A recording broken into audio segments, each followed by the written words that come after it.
नमस्कार। अपने हिंदी क्लास में बच्चों आपका हार्दिक स्वागत है।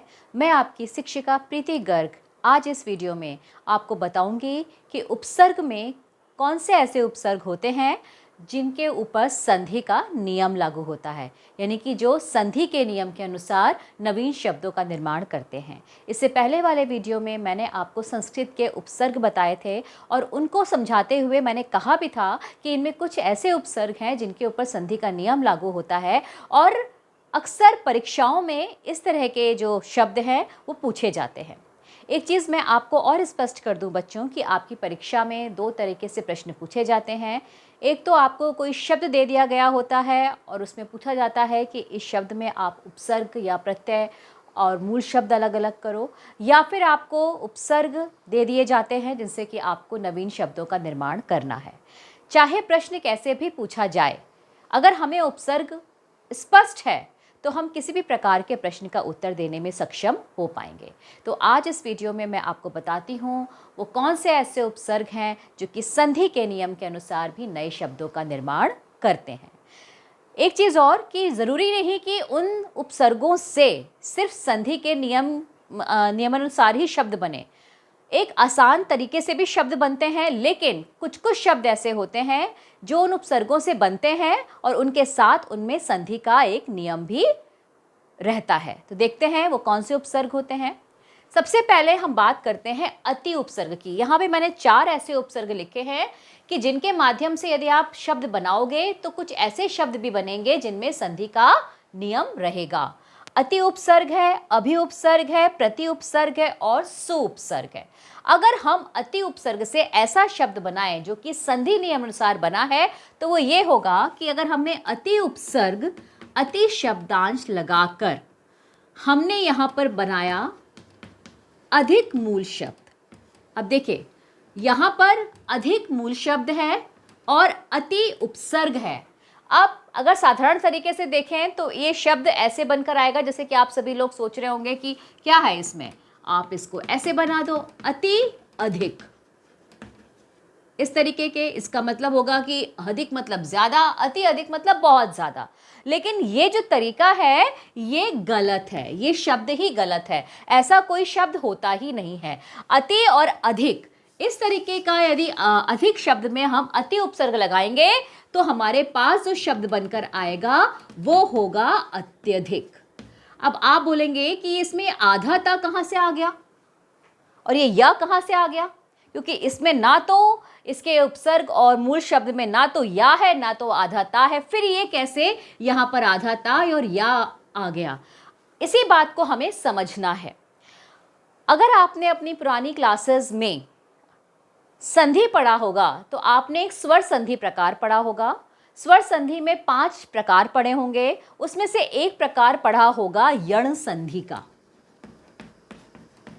यण संधि का जो नियम होता है उस नियम में एक नियम यह भी होता है कि जब छोटी ई या बड़ी ई के बाद कोई असमान स्वर आए, असमान मतलब कोई भी असमान, इससे विपरीत जो कि इसके जैसा नहीं है, तो वो वर्ण क्या हो जाता है, या हो जाता है। ठीक है, ये हमने नियम पढ़ा है। ऐसे ही हमने एक नियम पढ़ा है, यदि ऊ, छोटा ऊ और बड़ा ऊ के बाद कोई असमान स्वर आता है तो वो वा हो जाता है, वह वर्ण हो जाता है, वह व्यंजन हो जाता है या व्यंजन हो जाता है। ऐसा हमने पढ़ा है यण संधि के नियम में। अब हम देखते हैं कि इसमें अत्यधिक शब्द में ये यण संधि का नियम किस तरीके से काम करता है। हमने यहाँ बताया कि यदि ई या छोटी ई आए तो वो या हो जाता है। ठीक है, अब यहाँ पर अति में आप देखिए, अति का यदि हम संधि करते हैं, संधि से हम चलते हैं, तो जो अति संधि हमने सीखी थी कि संधि क्या होता है कि प्रथम शब्द का जो अंतिम वर्ण होता है और द्वितीय शब्द का जो पहला वर्ण होता है उसके बीच में संधि होती है। तो यहाँ जो प्रथम अक्षर का आखिरी वर्ण है वो क्या है, वो है ई वर्ण है यहाँ पर। तो यहाँ पर हमने छोटी ई ये है, ठीक है। उसके बाद यदि कोई असमान स्वर आ जाए तो वो क्या हो जाता है, वो या हो जाता है। अब देखिए कैसे हुआ, यहाँ पर ये ई का छोटी ई का ये या हो गया। फिर उसके बाद हमने ये वाला स्वर एज इट इज उतार लिया। ठीक है, अब देखिए, अब यहां पर हमने अ लिखा। ओके, अब यहां पर यदि हमने त में जो छोटी ई की मात्रा थी, यानी कि जो इसका स्वर था वो अलग हो गया, तो ये जब स्वर किसी व्यंजन से अलग हो जाता है तो व्यंजन आधा हो जाता है। तो ये यहां पर आधा हो गया क्योंकि यहां से ई निकल गया। अब हमने क्या बताया, यण संधि के अनुसार छोटी ई या बड़ी ई के बाद यदि कोई असमान स्वर आए तो वो य व्यंजन हो जाता है। अब हमने यहां पर क्या लिख दिया, अब ई का क्या हो गया, आधा ता में स्वर हट गया, ई गायब हो गया। अब हमें ई तो कहीं लिखना है और संधि के अनुसार हमने ई की जगह जो या हुआ है वो लिख दिया। ठीक है, ओके। अब बाकी हमने क्या किया, जो इसके बाद का जो ये वाले शब्द था वो हमने एज इट इज उतार लिया। ठीक है, तो इस तरीके से हमने देखा कि कैसे ये जो अति और अधिक, अति धन अधिक, अधिक मूल शब्द में अति जुड़ा, संधि का नियम लगा और किस तरीके से उसने ये अत्यधिक शब्द का निर्माण किया। आपको समझ में आ रहा होगा कि किस तरीके से अति उपसर्ग अधिक में लगकर अति अधिक नहीं बना, शब्द क्या बना, अत्यधिक बना। और कैसे बना, यण संधि के नियम के अनुसार, क्योंकि यण संधि के नियम में छोटी ई बड़ी ई के बाद यदि कोई असमान स्वर आए तो वो या हो जाता है। ठीक है, इसीलिए अब यहाँ पर भी हमने यही नियम लगाया कि छोटी ई इस शब्द का आखिरी वर्ण है और इसके बाद कोई असमान स्वर यानी कि अ आया है तो वो या में परिवर्तित हो गया और बाकी हमने शब्द ऐसे ही लिख दिया। और जब हमने इसको पूरे को जोड़ा संधि के नियम के अनुसार तो क्या आया, जब त से इसका स्वर अलग हो गया तो वो ता आधा हो गया। ये आप पहले से ही यही था, आ लिख दिया, आधा ता लिख दिया, फिर ई का जो या हुआ वो लिख दिया और बाकी शब्द हमने ऐसे उतार लिया। ठीक है, तो बन गया आपका अत्यधिक। तो यानी कि ये जो शब्द है अति धन अधिक, ये यण संधि के नियम अनुसार बना है। ऐसे बहुत सारे शब्द हैं, आप ऐसे कर सकते हो, अत्यावश्यक, अति और आवश्यक मिलके आपका एक नया शब्द बनाएंगे। इसमें अति उपसर्ग है और आवश्यक इसका मूल शब्द है और वही नियम लागू होगा जो कि मैंने ऊपर किया यण संधि वाला। तो आप समझ गए होंगे कि किस तरीके से उपसर्ग में संधि का नियम लागू होता है।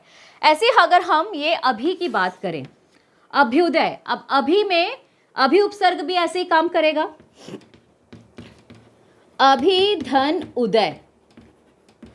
ठीक है, हमने शब्द बनाया अभ्युदय। अब यहां पर भी देखिए यही नियम लागू हुआ है, हमने यहां पर अभी उदय शब्द नहीं बना। अब आप बोलेंगे कि अभी में अगर उदय मूल शब्द में अभी उपसर्ग जोड़ो तो हम आसानी से बना सकते हैं अभ्युदय, लेकिन ये शब्द गलत है। अभ्युदय वर्तनी होती ही नहीं है, सही शब्द क्या है, अभ्युदय। और अभ्युदय कैसे बना, सेम वही तरीका है जो हमने ऊपर किया कि हमने छोटी ई जो इसका वर्ण था उसको हमने बड़े जो स्वर से, कोई असमान स्वर से आया तो वो या बन गया। यहाँ पर हमने इसको लिखा या, यहाँ पर छोटी ई का या बन गया। ठीक है, अब इसकी जो ये ऊ था, ऊ हमने वैसे ही नहीं लिखा, ऊ स्वर को हमने यहाँ लगा दिया। ठीक है, और बाकी पूरा शब्द ऐसे ही लिख दिया। अब जो भ ई से अलग हुआ है उसको वो आधा हो गया और ये शब्द ऐसे लिखा गया अभ्युदय।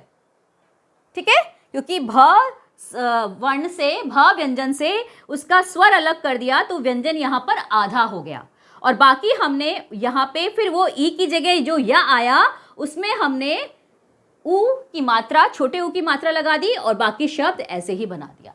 तो ये आपका अभ्युदय शब्द बन गया।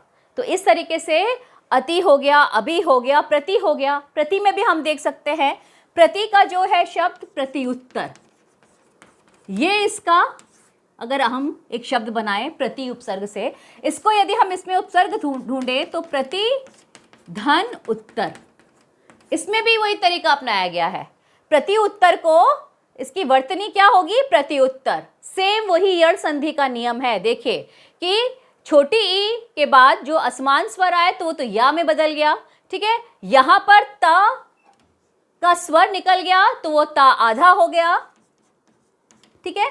जब वो ई जो हमने यहां लिखा छोटी ई जो या में बदली है उसकी जगह या आ गया, और जो इसका ऊ है उसकी यहां पर मात्रा लग गई, और बाकी शब्द का जो हिस्सा है वो ऐसे ही उतार लिया गया, ठीक है। तो यानी कि जो या ई की जगह जो या आएगा उसके ऊपर जो मात्रा लगेगी या नहीं लगेगी वो उसके स्वर पर निर्भर करती है कि यहाँ पर कौन सा स्वर है, उसकी मात्रा यहाँ पे या के ऊपर लग जाती है अगर ऐसा कोई स्वर होता है और ऐसी कोई वर्तनी होती है। तो इस तरीके से हमने देखा कि अति, अभि, प्रति, इसमें हमने ये वाला जो यण संधि का नियम है, छोटी ई बड़ी ई के बाद यदि कोई असमान स्वर आता है तो वो य हो जाता है। अब हमारे पास एक शब्द है सु। अब सु का हम किस तरीके से करेंगे? सु में यण संधि का ये दूसरा नियम लगता है कि छोटे ऊ और बड़े ऊ के बाद यदि कोई असमान स्वर आए तो वो वा हो जाता है। नियम वैसे ही लागू होता है। यहां पर हमने एक शब्द लिखा सु का स्वल्प। स्वल्प एक शब्द है। स्वल्प अगर आपसे पूछा जाए कि स्वल्प शब्द में मूल शब्द क्या है और उपसर्ग क्या है तो आप स्वय और अल्प नहीं करोगे। इसका मूल शब्द है आपका सु और इसका उपसर्ग है आपका सु और इसका जो मूल शब्द है वो है आपका अल्प यानी कि थोड़ा, ठीक है। अब यहां पर देखिए, यहां पर भी सेम यण संधि का यही प्रकार है कि जब छोटा ऊ बड़े ऊ के बाद कोई समान स्वर आता है तो वो वा बन जाता है। अब यहां आप वा समझ ही गए होंगे क्यों आ गया होगा, क्योंकि यहां पर जो छोटा ऊ है उसके आगे जो ये असमान स्वर आया है उसकी वजह से यहां पर क्या आ गया, ये वा बन गया। अब सा में से अगर उसका स्वर निकाल दिया तो स्वाभाविक है वो आधा हो गया, ठीक है। और बाकी जो हिस्सा है वो हमने ऐसे ही लिख दिया स्वल्प, ठीक है, क्योंकि वा में आ की कोई मात्रा होती नहीं है तो वा खाली जाएगा, यानी कि वा पे यहां पर छोटा आ है और आगे का जो आपकी जो शब्द है वो स्वल्प ऐसे हो गया। स्वल्प मतलब बहुत थोड़ा, अल्प मतलब होता है थोड़ा, स्वल्प मतलब होता है बहुत थोड़ा। तो इस तरीके से हमने देखा कि कैसे ये चार उपसर्ग थे जिसमें संधि का नियम लागू हुआ, और कौन सी संधि थी? वो यण संधि थी। आशा है इस वीडियो में आपको समझ में आ गया होगा कि किस प्रकार उपसर्ग संधि के नियम के अनुसार भी नवीन शब्दों का निर्माण करते हैं। यदि आपको मेरा ये वीडियो अच्छा लगा तो इसे प्लीज़ लाइक कीजिए, शेयर कीजिए, सब्सक्राइब कीजिए, और आगे भी मैं ऐसे शब्दों को लेकर आऊँगी जिनमें बच्चे गलती करते हैं, उनमें वर्तनी बनाने में गलती करते हैं। याद रखिए, उपसर्ग एक ऐसी विधि है जिसमें हम शब्दों का निर्माण करते हैं, लेकिन उन शब्दों का जो निर्माण हम कर रहे हैं हमें उनकी वर्तनी भी लिखी आनी चाहिए। तो आगे वाले वीडियोस में मैं आपको बताऊंगी किस तरीके से हम उपसर्ग के माध्यम से जो शब्द बनाएंगे उनकी वर्तनी को किस तरीके से सही लिखेंगे।